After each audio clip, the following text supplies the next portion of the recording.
Hi, I'm going to continue on the example I started last week with the phone, and now I have my Xamarin Android app that's MDriven on my device, and let's see if I restart it. I'm gonna kill it and then start it. And what I did was a small I started on a small system to keep track on things in a storage facility. And for starters, you have to build up the storage facility. You have to be able to add shelves. So I have assumed that the shelves and the items on the shelves all have barcodes or QR codes of some sort. So there's an action in my app, scan shelf. Let's push that one and we enter the scanning form. And I have some invoices here that I thought I could use as barcodes or QR codes. Scan this one, it's a bit dark, putting on the flash.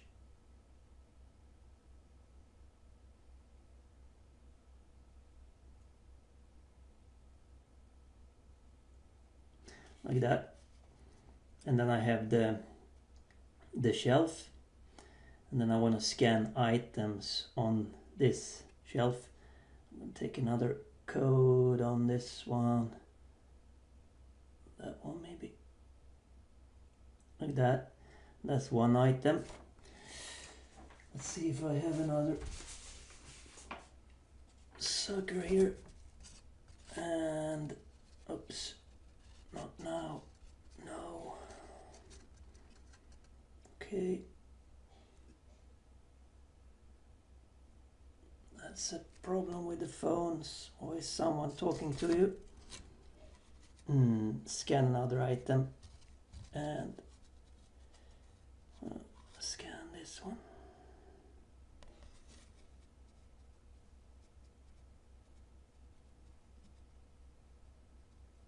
Like that. Now I have two items on one shelf, and I'm pressing sync on that.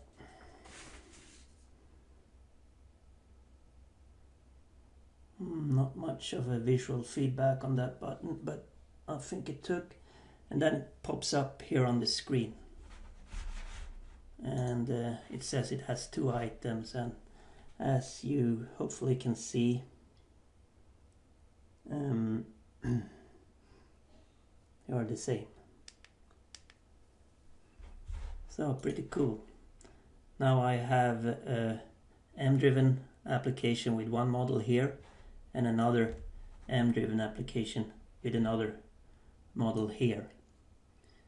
And let's look at the server model. It's this one.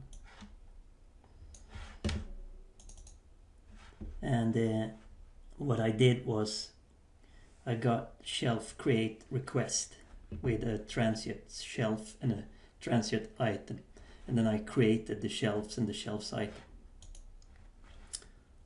So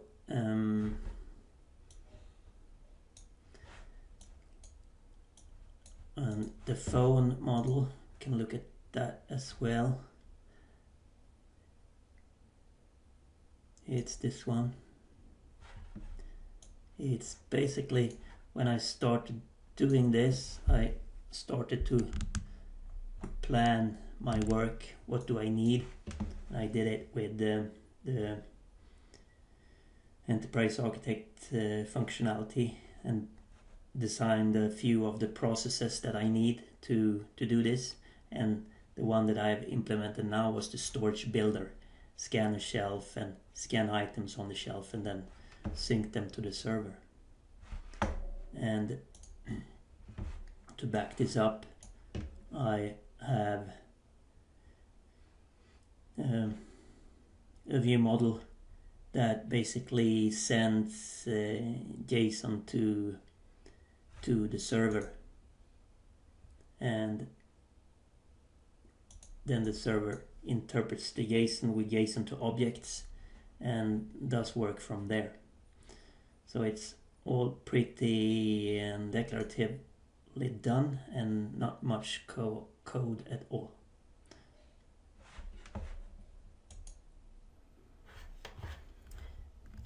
And taking a little bit of a deeper look at this, the build storage and the sync action, JSON to send, where does it come from?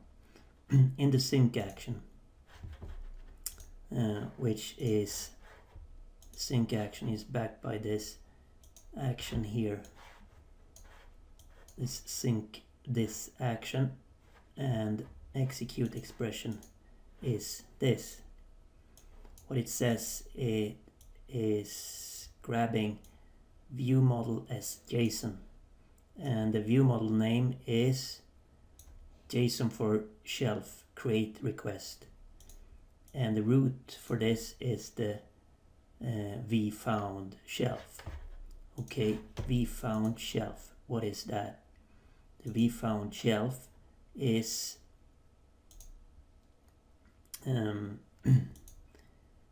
is this one, and that comes from us scanning a shelf.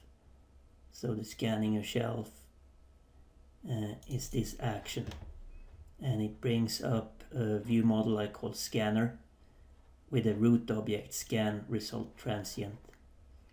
And when we press OK in the scanner, when we're done, we do this expression of the model OK, and we create a found shelf, and we set the found shelf's barcode to the barcode that we found in the scanner. Nothing to it. So sync this, if we're back to this one, makes JSON out of something that's formed by this view model, JSON for shelf create request. Let's see, JSON for shelf create request. It's rooted in a found shelf, and it takes all the found shelfable items and gets their barcodes, and it also has the barcode for the found shelf. So doing this in MDriven, we can actually try everything out before even getting to the phone. And that's actually quite an advantage. I just need to check one thing, the build storage, because I think I had this server address to localhost, but what I need it to be now is the demo websites.net, because I want it on the server. I'm not gonna run this locally now. So where did it go? Where did it go? Here. I'm gonna change this one to demo as websites, like that. And then simply press play in the model, start the system, and it's running against the local XML storage, because this is actually the phone system. And I'm going into the run model and continue modeling. And I have an action, show main, and this takes me to the one that I want to do now, build storage. Build storage. So scan shelf is not set, and there are no items, and I also put the variable to show the JSON that I will send. So I'm going to scan the shelf, and this is just a view model to mimic the functionality I'm going to put on the phone to actually start the camera and catch a a barcode. But here I just simulate that I find a barcode ABC and press OK. And when I'm pressing OK, the found shelf will be created with the barcode ABC. I can scan some items in a similar fashion, and I call the first one 1, 2, 3, and another item 2, 3, 4, like that. And now I have these items. Let's look at in the model what we have. It's the found shelf with the found shelfable items, and these actually inherit since the package has the default superclass base data class, and the base data class, and the base data class is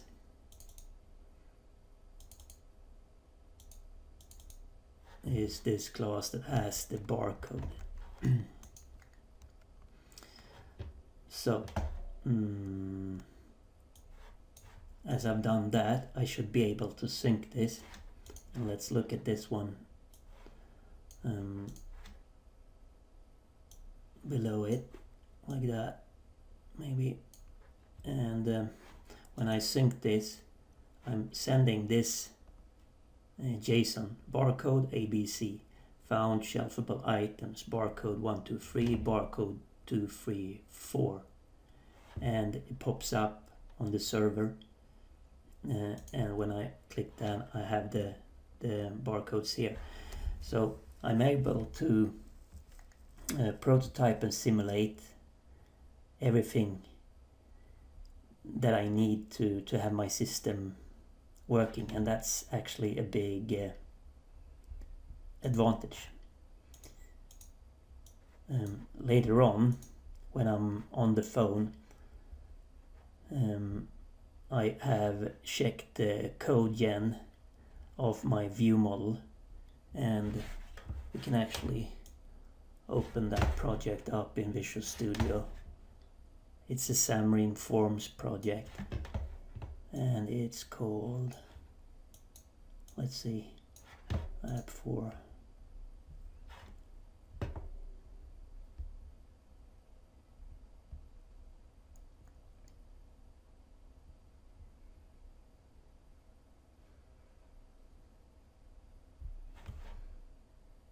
So I don't know what this one is doing. Let's look at this then.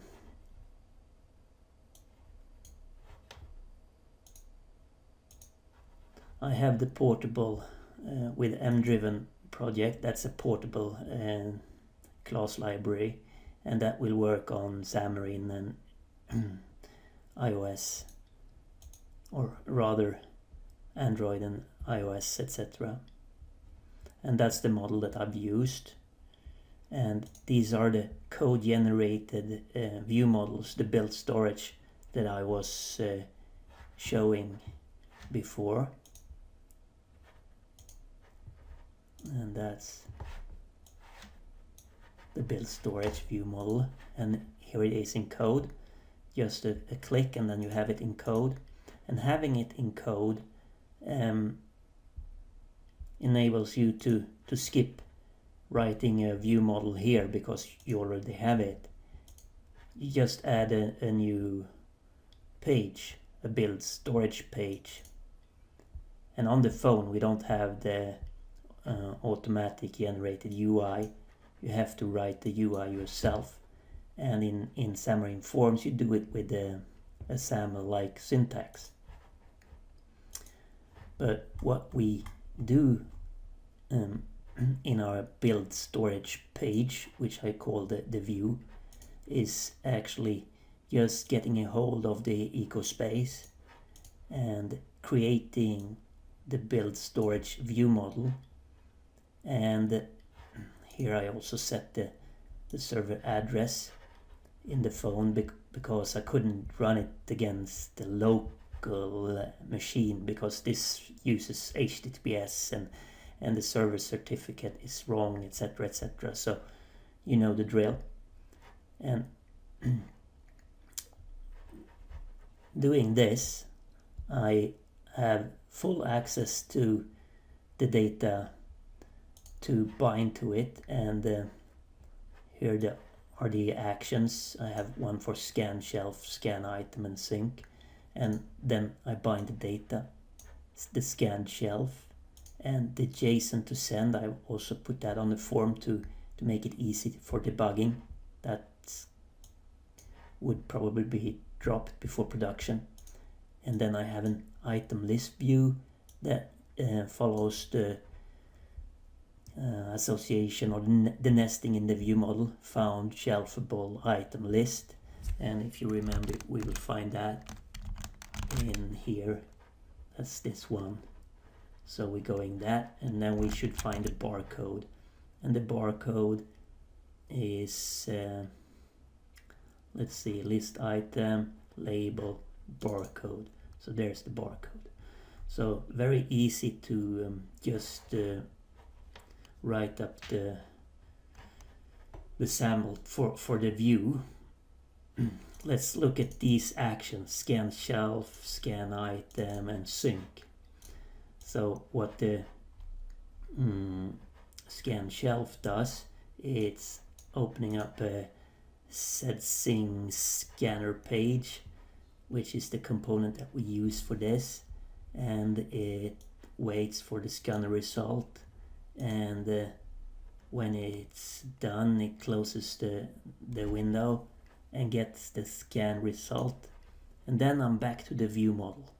I get the VM variables and vFound shelf and assign a new shelf, assigning the barcode the scan result. So again, it's really easy to work with the code generated artifacts from our model and from our view models. So this is from our model.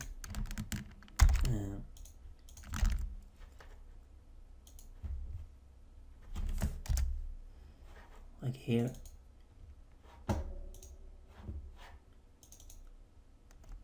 And we assign it to this variable in the view model that I had defined here, the found shelf. And that's also this found shelf where I write out the scan shelf and follow to the shelfable items. And when I scan an item, I do the same thing. I catch the scanned result, and here I get the found shelf and follow the link to shelfable items, and I add a new found shelfable item and set the barcode to the scanned result. And then when it's time to sync, I just again get the view model and execute the named action, which is called sync this. And that action was actually this one, sync this. And what that does is doing this in OCL, grabbing the JSON from this view model that will be okay for us to use, and then it's calling the server with the server address with a turnkey REST post, and the command is shelf create request REST, and that is actually a view model on the server. And we say that you're gonna find the data for this post in this nesting, data for sync post, and that's the nesting that's here. And what it contains is the barcode, the ID, and the most important, the JSON. It's called the JSON. So what does this mean then? Well, if we were to move back to the server model,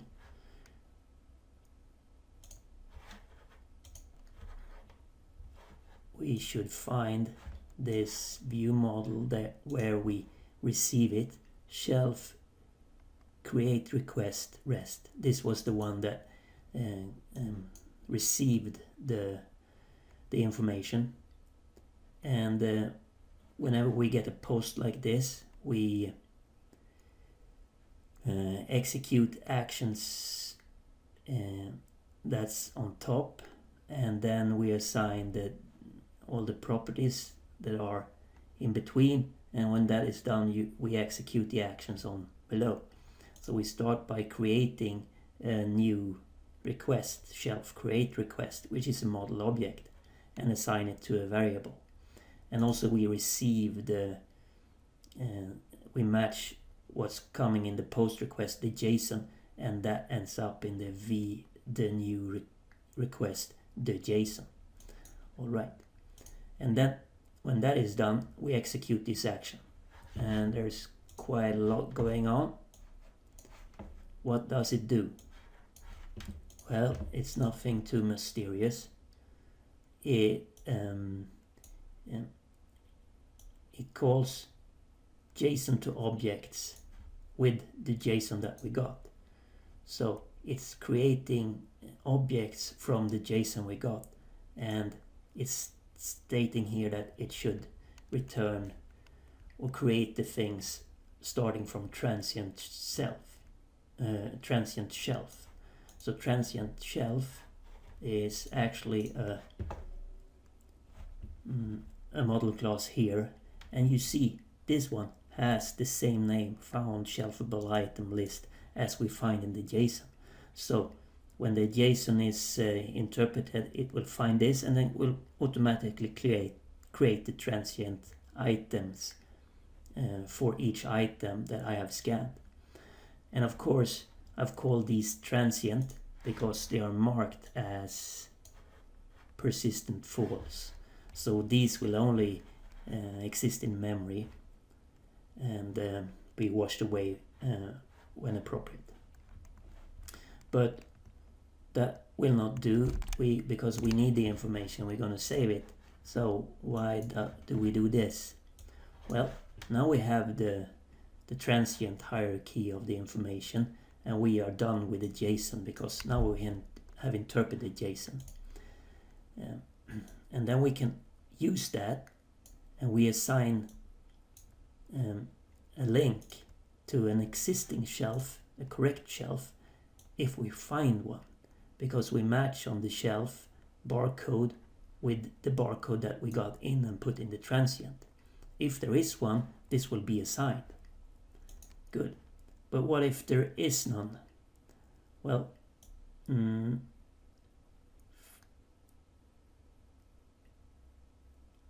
we're gonna come back to that. But for the transient shelf found shelfable item list, we collect over that as well.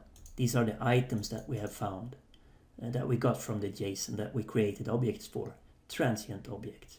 And we collect over that, and we assign a correct shelfable item if we have a match on the existing ones on the barcode.